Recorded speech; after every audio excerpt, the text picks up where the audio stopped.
Salut, c'est Anaïs. J'ai une énigme pour vous. Est-ce que vous connaissez le rapport entre cette capsule de café, ce stylo et ce verre de vin ?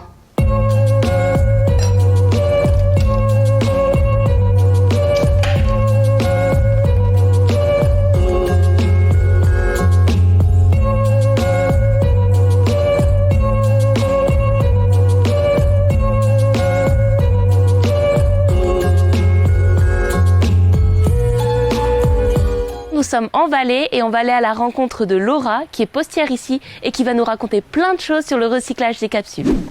Salut Laura! Salut Anaïs! Je te ramène mon sac, je te laisse en faire bon usage. Super, merci, das nehme ich mit. Dankeschön. Also wenn ich sehe, dass der gelbe Streifen vom Espresso-Sack unserem Briefkasten hängt, nehme ich den mit mir auf die Tourne, bis ich zurück in die Zustellstelle gehe. Wenn ich die aus dem Briefkasten nehme, nehme ich den Anhänger, nehme die restliche Tourne mit mir mit, zurück in die Zustellstelle und dann werde ich hier sammeln. Jeder Kunde, der bei der Nespresso die Säcke bestellen, kann von der Dienstleistung in der Schweiz profitieren.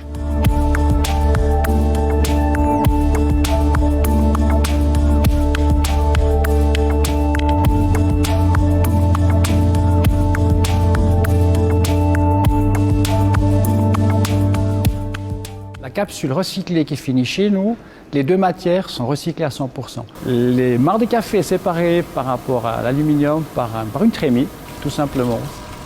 Ça fait comme ça.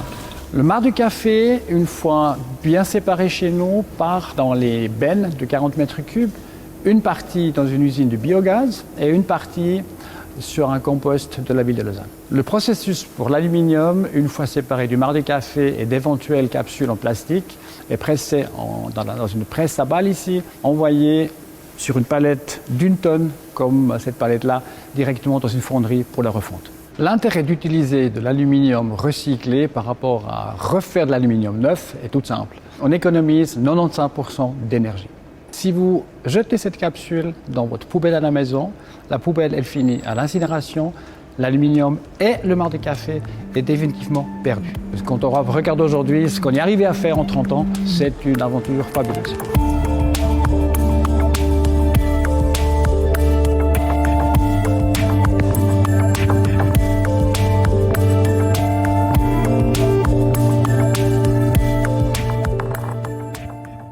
Alors on vient d'arriver à Genève devant l'usine de stylo Caran-d'Ache où Lucas nous attend. Salut Lucas. Salut Anaïs. Alors est-ce que tu peux nous expliquer ce que vous faites ici dans votre usine ? Oui, alors on va aller à la manufacture et on va voir toutes les étapes de production qui permettent de passer d'une capsule Nespresso recyclée à ce porte-mine. Tu me suis ? Tout commence par un tube. On reçoit un tube d'aluminium dans lequel justement on est venu incorporer de l'aluminium recyclé issu de ces capsules Nespresso. Et tout simplement, ce tube, on va le couper à la bonne longueur, à la longueur du stylo. On va le former en hexagone, qui est sa forme caractéristique, grâce à une machine qui s'appelle la rétrinte. Pour la mine des crayons, on utilise aussi du marc de café recyclé. Pour faire ces mines graphite avec du marc de café recyclé, on a du graphite, de l'argile et des cires naturelles. Pour faire ce stylo, dans le corps du stylo, il y a une capsule. Pour la mine, il y a environ 25% du marc de café qui est dans la mine. Donc là, finalement, ce qu'on fait, c'est qu'on réutilise des matériaux qui étaient considérés comme des déchets. Au lieu de les jeter, on les revalorise dans nos produits. C'est plus dur, mais finalement, la satisfaction à la fin, elle est d'autant plus grande. Et vraiment, on espère que ce type de projet va motiver encore plus les gens à recycler leur capsule Nespresso.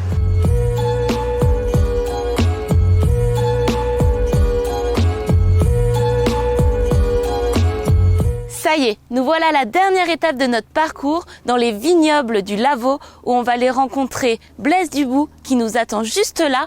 Bonjour Blaise. Bonjour Anaïs. Alors on va voir dans ton exploitation comment tu utilises le compost à base de marc de café. Exactement. Alors on va aller dans les vignes parce que c'est par là que ça se passe. Quand on utilise ce compost à base de marc de café, on a un développement du végétal, de la flore, si vous voulez bien, puisque c'était la question, un petit peu plus importante que s'il n'y a rien. Ce compost a aussi l'avantage de bien s'intégrer au sol, parce qu'il est en général un peu plus fin. Donc la vigne ne va pas prendre le goût du café, du tout. Avoir un compost, c'est une nutrition plus douce, plus calme, qui permet une croissance plus régulière. En sachant que pour faire un bon raisin, prendre le temps qu'il faut pour produire quelque aliment que ce soit est très important. Plus il est produit avec conscience, plus finalement il est nutritif quelque part. De mon père et de mon grand-père, J'ai toujours entendu parler du respect de la terre. C'est important de le partager avec les autres. Heureusement, les jeunes générations sont vraiment intéressées, gourmandes de ce type d'informations. C'est peut-être le joyau le plus important qu'on ait, c'est la terre. Ça y est, vous avez maintenant la réponse. Vous connaissez le lien entre la capsule de café, le stylo et le verre de vin. Ce lien, c'est la revalorisation. On peut très bien revaloriser l'aluminium pour en faire de nouveaux produits comme le stylo ou encore le marc de café pour alimenter ses vignes. En gros, la revalorisation permet de préserver notre environnement.